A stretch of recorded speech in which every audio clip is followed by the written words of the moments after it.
सोलापुरात मित्राने आत्महत्या केल्यानंतर दुसऱ्या मित्राला दुःख सहन न झाल्यामुळे आत्महत्या केल्याची घटना घडली आहे। दक्षिण सोलापुरातील वांगी गावात दोन जिवलग मित्रांनी आत्महत्या केल्याची हृदयद्रावक घटना घडली आहे। त्यामुळे या गावावर शोककळा पसरली आहे। गोरख भोई आणि सुरेश भोई असे आत्महत्या केलेल्या जिवलग मित्रांची नावे आहेत। या घटनेने गावातील तरुण हादरले आहेत। गोरख भोई आणि सुरेश भोई हे दोन्ही तरुण एकमेकांचे जिवलग मित्र होते। एकमेकांच्या सुखदुःखात ते सहभागी असत। दोघांची परिस्थिती बेताचीच होती। दोघेही गावात एकत्र दिसायचे, दुसऱ्या गावाला सोबत जायचे।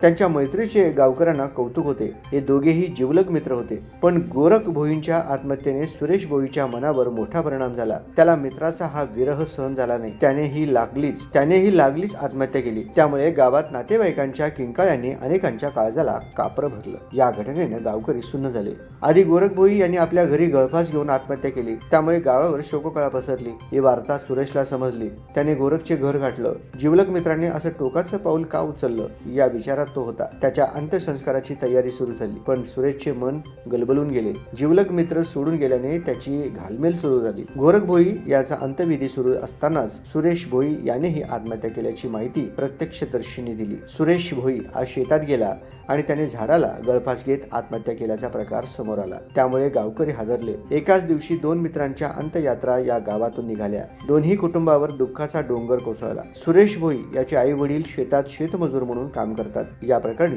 दक्षिण सोलापुरातील मंद्रुप पोलीस ठाण्यात दुर्दैवी घटनेची नोंद करण्यात आली आहे।